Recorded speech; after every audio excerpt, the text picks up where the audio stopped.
Olá, alunos do segundo termo da EJA. Uma boa noite a todos vocês. E vamos começar com mais uma aula de arte. O tema de nossa aula hoje é bem interessante. Hoje vamos falar um pouquinho sobre arte moderna. E qual a habilidade que a gente vai ver nessa aula de hoje? Olha só, nós vamos ver a habilidade de relacionar as práticas artísticas às diferentes dimensões da vida social, cultural, política, histórica, econômica, estética e ética. E agora vamos ver quais são os objetos de conhecimento que a gente vai usar na aula de hoje. Sabe aqueles conteúdos que a gente tem que aprofundar um pouquinho mais para atingir aquela habilidade? Vamos a eles? Olha só. Período moderno da arte, dança moderna, teatro moderno, o modernismo nas artes visuais, o modernismo na música e a arte moderna no Brasil. Então, vamos começar agora, com o nosso primeiro conceito aqui, o nosso conceito de arte moderna. Olha só. Então, gente, o período moderno na arte, ele tem início a partir do final do século XIX, indo até o início do século XX, mais ou menos, tá bom? Tá? Então, gente, esse período modernista, ele vai aí até mais ou menos a década de 50, tá? Ele tem o apogeu, no mundo todo a partir da década de 20, O modernismo se instala de uma vez, assim, com grande propriedade na década de 20, e ele transita aí, com mais inovações até meados da década de 50, que é quando a gente entra no período pós-moderno ou no período contemporâneo da história da arte, que é o período que nós nos encontramos até hoje, tá? Então, da década de 50 até nossos dias, estamos no período contemporâneo da arte. Então, a gente nunca fala arte moderna, Quando a gente fala arte moderna, a gente fala dessa arte produzida até a década de 50, tá bom? Olha só.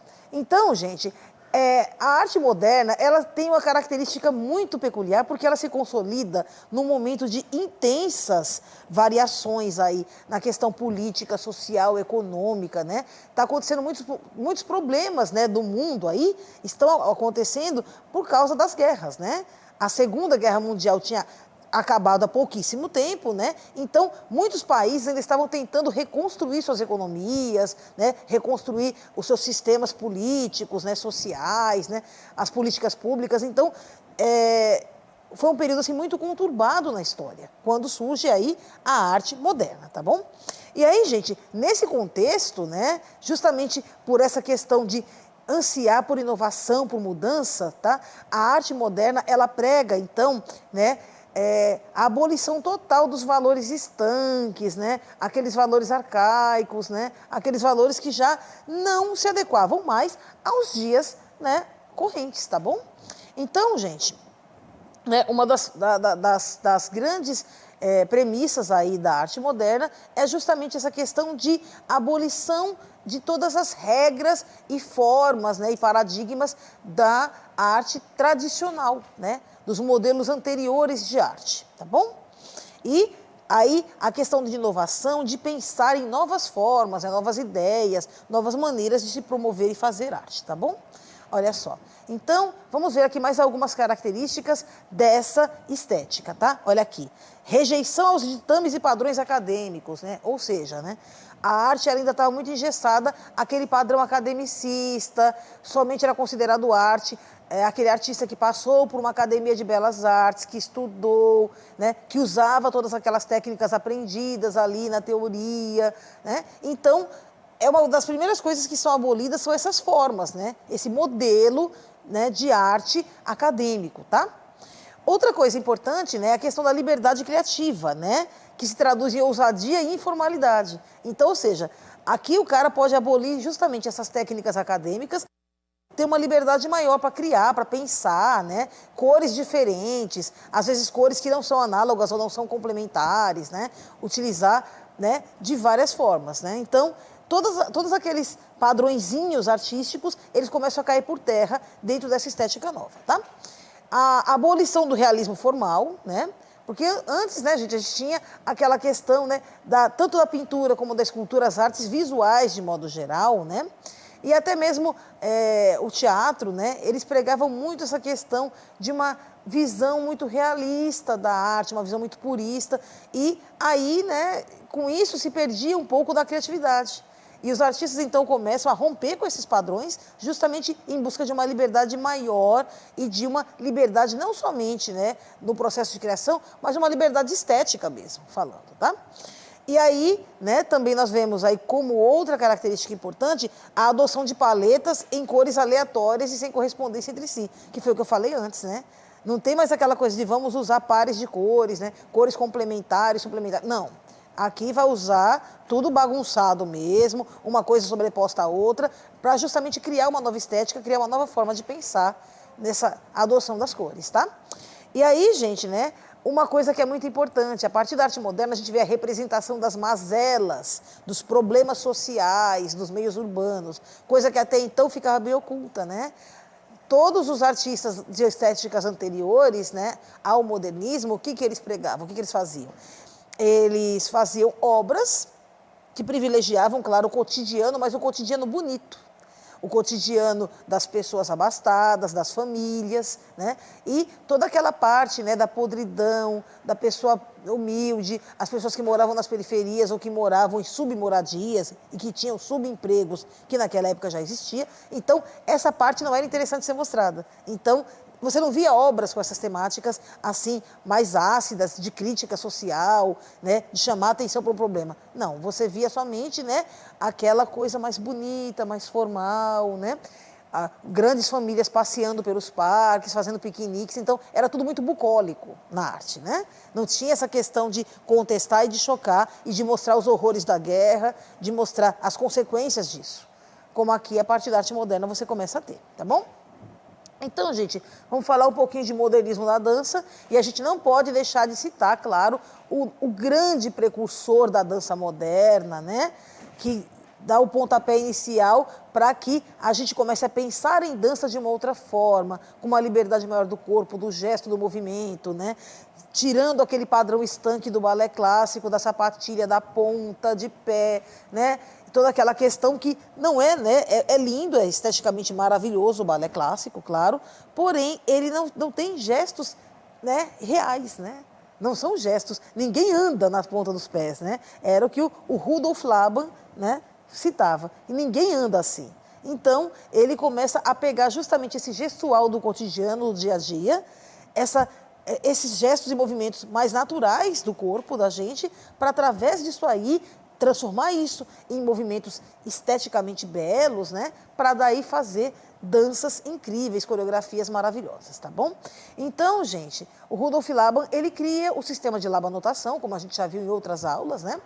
E onde ele, então, mostra, né, todas as possibilidades, né, de extensão do movimento do corpo, do gesto, tá? Através da chamada quinesfera, né, que seria como se fosse uma redoma, né, imaginária, né, aqui à minha volta, onde, né, eu tenho aqui todos os sentidos de direção e de extensão e até onde o meu movimento do meu corpo pode ir, tá certo? Tá? Através aqui dessa quinesfera, tá? Então, eu me imagino como se eu estivesse dentro de um círculo, né, invisível, e aqui, né, em cada direção, eu vou ver, né, até onde o limite do meu corpo, do meu gesto, do meu movimento pode ir, ok? Tá?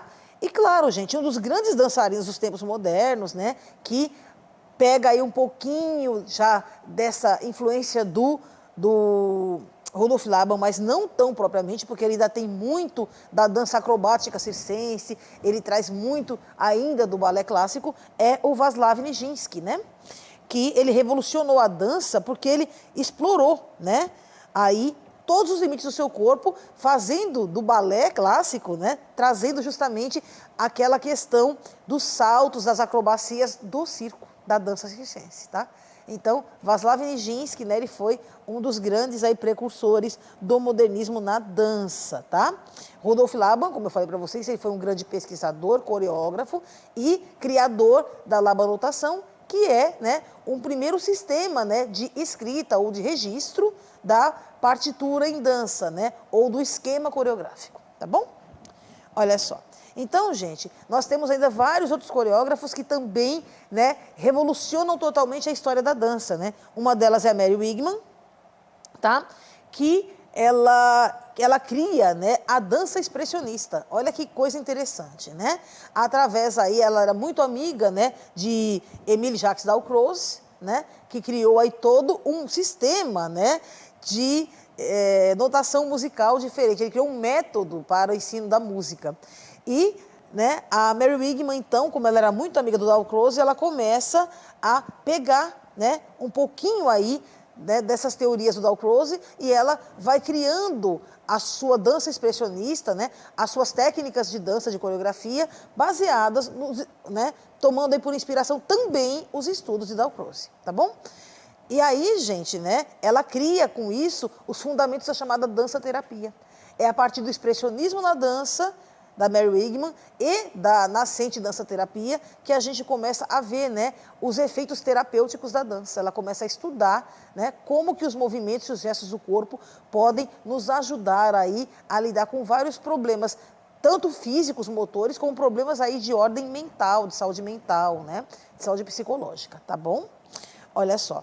E nós temos ainda a Ruth Saint-Denis, né, que ela também inova porque ela traz, né, elementos de danças típicas e populares do Oriente, gente. Então, né, você tem aqui, né, o balé clássico, né, toda aquela estrutura, né, tradicional, clássica, e de repente me chega a Ruth Saint-Denis, que viaja pelo mundo todo, coletando elementos, né, de danças do Oriente, especialmente, né, danças não conhecidas aqui por nós do Ocidente.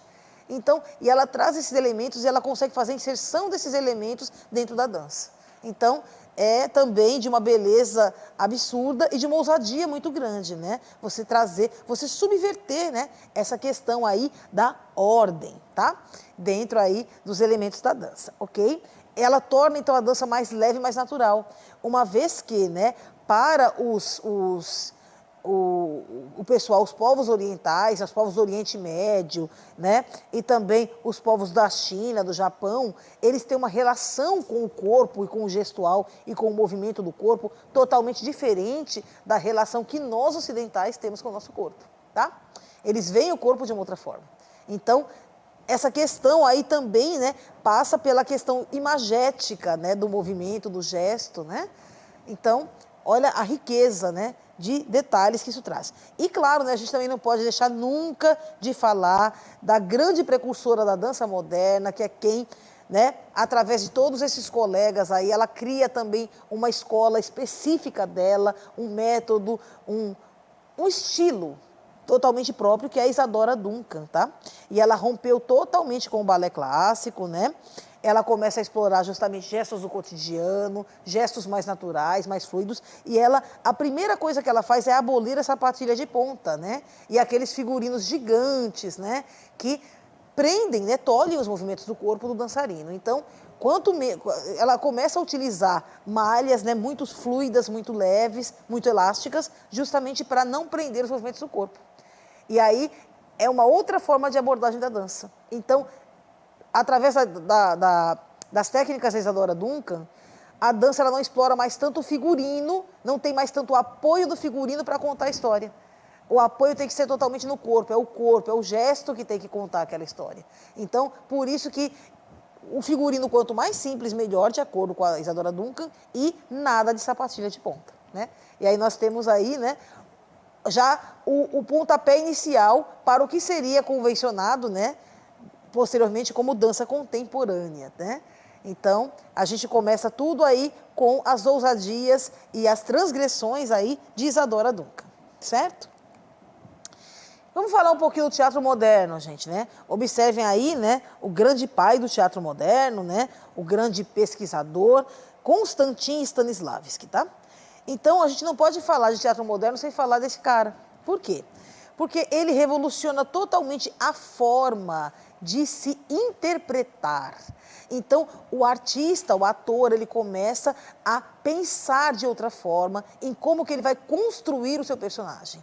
Então, né, através das técnicas aí de Stanislavski, ele propõe laboratórios onde o artista ele vai fazer uma verdadeira imersão dentro do personagem. Ele vai observar pessoas, transeuntes normais da rua, né, para que ele tenha, assim, uma fidedignidade máxima no gesto, no corpo, no movimento, em relação àquele tipo, né, aquele physique do role, né, ou aquele tipo físico que ele vai estar representando. Portanto, para vocês entenderem como funcionariam esses laboratórios, né, se ele vai interpretar o papel de um velho, né, então ele vai a um asilo, né, ou a um local onde há uma grande concentração de idosos, e ele vai começar a observar, né, o meu idoso, como é que ele é? É um homem, ele é uma mulher? Como que é o gestual dele? Como que ele anda? Como que ele se move? Como que ele fala? Como que ele se comporta em relação aos demais? E aí, através dessa observação, o artista, ele cria a chamada memória corporal, né? E aí, ele também vai recorrer, claro, à sua memória afetiva. Ele vai também lembrar de algum idoso que ele conheceu lá na infância dele, né? E ficou gravada essa informação na sua mente. Então, somando essa informação da memória afetiva, mais a memória corporal que ele adquire através da observação do laboratório, aí ele começa a pensar em como construir o seu personagem, de forma que este seja um ser totalmente único. Ele nem vai ser igual ao velhinho da sua infância, nem vai ser igual ao velhinho que ele observou agora. Ele vai ser uma outra pessoa, né? Uma pessoa que só vai existir, claro, ali, né? Durante ali a ação dramática em cima do palco, tá bom? Então, é bem interessante essa questão, tá? Então, gente, o teatro também passa por toda essa inovação, como as outras artes. Ele rompe com os padrões estanques, ele rompe com aquela visão, né, muito poética e muito bonita e muito harmoniosa, e ele mostra, sim, aí, né, nós começamos a ver, a partir do modernismo, né, o crescimento dos chamados dramas psicológicos, onde você vê, né, basicamente como que aquele personagem se comporta, qual a sua visão de mundo, por que ele é revoltado ou não, né? E coisas assim. Então, você começa a perceber traços da personalidade de cada personagem. Diferentemente do teatro anterior, né, que era uma coisa assim mais para diversão mesmo, né? A ideia do teatro, né, de períodos anteriores era apenas divertir, né, ser um momento de entretenimento. Aqui não. Aqui você já começa a entrar com o teatro dialético, né? Então, outras vertentes teatrais começam a concorrer para que esse teatro realista, ele seja realista não apenas na interpretação, mas que ele também traga temas reais, temas do cotidiano e também temas até um pouco desagradáveis aí, para fazer com que as pessoas reflitam, né, sobre a sua realidade, tá bom? Então, gente, né, aquela forma romanceada, canastrona, né, que os atores tinham, né, aquela impostação vocal exagerada, aquele gesto gigantesco no palco, isso acaba totalmente, tá? Aqui, através do teatro realista e das proposições de Stanislavski, ok? Então, gente, né, e claro, né, para marcar justamente essa questão do drama psicológico, né, essa questão de falar sobre problemas pessoais e problemas sociais dentro do teatro, a gente começa aí o pontapé inicial com o teatro russo, né, quando a gente vê aí a representação de Anton Tchekhov, né. Tchekhov, né, um grande dramaturgo russo, ele cria duas obras muito importantes, né, que uma delas é o Jardim das Cerejeiras e a outra é As Três Irmãs, tá? São duas obras assim que são clássicos da literatura, né, clássicos da dramaturgia, e é importante frisar que as duas obras, elas falam justamente sobre as mudanças sociais e políticas que aconteceram na Rússia naquele período. Então, mostra exatamente o que acontece com a burguesia russa, né, após aí, né, a queda do czarismo, né, e a ascensão dos regimes ali totalitários, né. Então, olha só que interessante, né, se você observar, né, a interpretação dessa peça, né, você vai ver justamente aquela questão do drama psicológico muito intenso ali. Por quê? Né? A questão do medo. E agora? O que vai acontecer conosco? Né? O que vai acontecer comigo? O que vai acontecer com a minha família? Então, observe, você vê o tempo inteiro a tensão dos personagens, que eram temas que antes não eram explorados. Então, quando a gente vê o grande marco aí, né, para esse teatro moderno, surge aí a partir do drama psicológico apresentado no teatro russo e, em específico, né, através aí do grande dramaturgo Anton Tchekhov, tá? Olha só, vamos falar um pouquinho agora, né, de modernismo nas artes visuais. Falamos na dança, falamos no teatro, agora vamos ver aí nas artes visuais, tá bom? Observem essa imagem, né, que aparece na tela agora para vocês, tá? Então, gente, principalmente aí nas estéticas visuais, né, o modernismo ele ganha uma força muito grande, tá? Por quê? Justamente por aquilo que a gente explicou anteriormente, né? Ele vai explorar cores de maneiras inusitadas, formas, elementos, né? Começa a aparecer aí, finalmente, né, com uma força muito grande, a questão de elementos gráficos dentro de obras visuais, né? Já iniciando aí um começo de arte gráfica, tá? E também, né, a questão do abstracionismo, né? A gente vê muita abstração nesse período, geometrização das formas. Então, são características aí típicas do modernismo, tá? Nas artes visuais, tá bom? Olha só. Então, gente, aí a gente vê as vanguardas artísticas surgem nesse período, né? Cada uma com uma característica, uma propriedade muito diferente, tá? Então, gente, o surrealismo, todo mundo deve se lembrar das obras de Salvador Dalí, né? O surrealismo, ele mostra o quê? Ele mostra o mundo do onírico, do imaginário, do sonho, do pesadelo.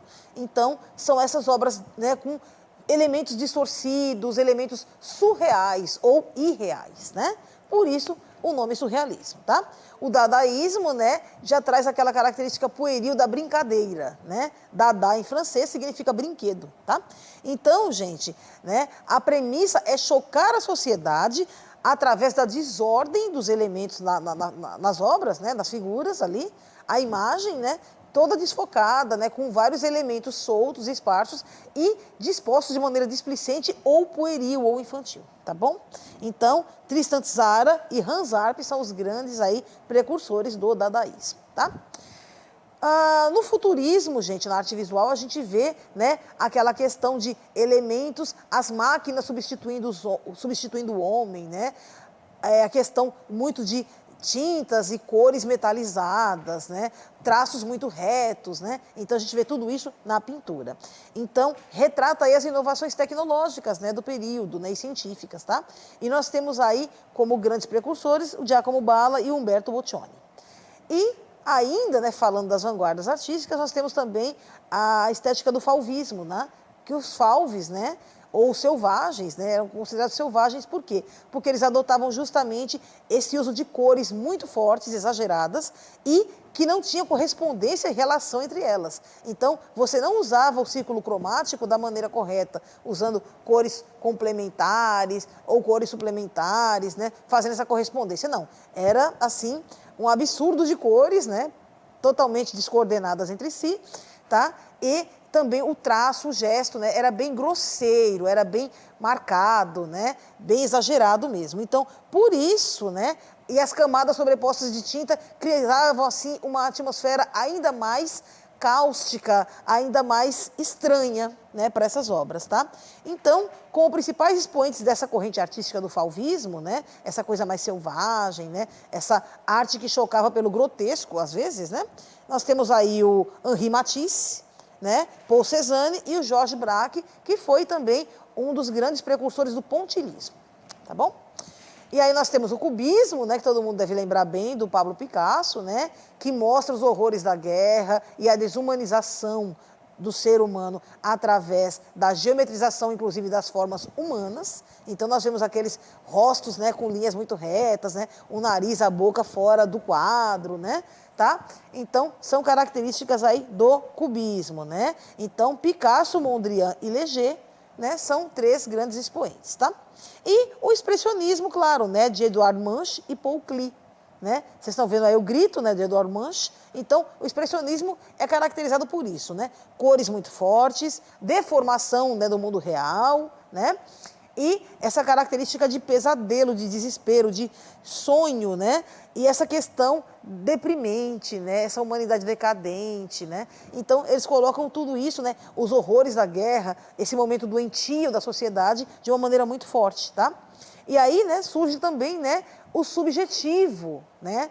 Através aí, o expressionismo é justamente o artista expressar sua visão de mundo. É isso que quer dizer, né? E aí você vê a liberdade subjetiva do artista, a sua visão particular de mundo, tá bom?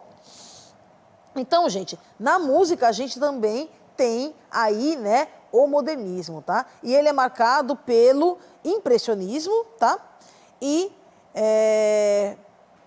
no caso, Debussy, Ravel, né, são grandes músicos, né, do período impressionista da música, tá? Então, o modernismo na música, ela aparece justamente da utilização de dissonâncias, né, na música, e escalas musicais incomuns, como a hexafônica, né, que era uma escala formada por notas musicais sem intervalos regulares, né, ou com intervalos, né, de um tom na chamada escala de tons inteiros, tá? Então, era uma estrutura modal bem diferente da que era utilizada até então em música, tá bom? Tá? E aí, gente, além disso, né, nós temos aí o expressionismo, né, com o dodecafonismo de Schoenberg, onde nós temos aí uma série, né, de 12 notas musicais, né, e algumas, né, nós temos aí os atonalismos, que são músicas sem tonalidades preponderantes, nós temos a dodecafônica de Schoenberg e nós temos também o serialismo na música, que utiliza aí, né, uma seriação, né, para a organização da melodia ou das notas dessa melodia, tá bom? Então, aí nós temos, além do Schoenberg, nós temos Alban Berg e o Anton Weber, né, como grandes precursores, aí, grandes compositores do período moderno na música erudita, tá? Então, gente, né? E a gente não pode também deixar de citar, né, que é importante a gente lembrar que Karlheinz Stockhausen também, ele aparece nesse mesmo momento, tá? E através justamente do serialismo, do dodecafonismo e de todas essas influências anteriores, ele começa a criar justamente os primeiros elementos aí para o surgimento da música eletrônica que a gente vai ver lá na frente, tá bom? A partir aí das décadas de 60 e 70, tá certo? Então, ele trabalhava com a série de timbres, né, a seriação, e a intensidade e duração dos sons, né, de uma forma bem organizada ou de uma forma serial, como se chamava, tá bom? Olha só, gente, e, né, a gente não poderia terminar de falar sem citar a Semana de Arte Moderna, de 1922, quando surge aí Tarsila do Amaral, né, e Oswald de Andrade, Anita Malfatti e todos os grandes artistas modernistas brasileiros que rompem com o academicismo europeu e trazem as cores, as formas, a beleza da nossa fauna, da nossa flora, de tudo que acontecia aqui no Brasil, tá bom? Para as suas obras, as suas telas, tá? Então, a gente se afasta daquele momento, né, em que a gente copiava o modelo europeu, né? Inclusive colocando elementos que não existiam na fauna e na flora brasileira em obras nossas, para então a gente começar a explorar as nossas formas e as nossas cores do Brasil, certo? Gente, muito obrigada a vocês, né? A nossa aula está acabando aqui e um desafio para vocês, né? Façam uma pesquisa aí sobre arte moderna, utilizando o material que vocês tiverem à mão em casa e escolham uma pintura de qualquer artista, tá? E aí vocês façam uma releitura dessa obra, utilizando a técnica que melhor lhes aprouver, tá? Lembre-se de compartilhar com seus colegas e também com professores, tá certo? Voltando aí à retomada da nossa habilidade, a gente viu hoje relacionar as práticas artísticas às diferentes dimensões da vida social, cultural, política, histórica, econômica, estética e ética, tá? Gente, muito obrigada a todos vocês por estarem conosco até agora, né? E a gente se vê até a próxima aula. Tchau, tchau.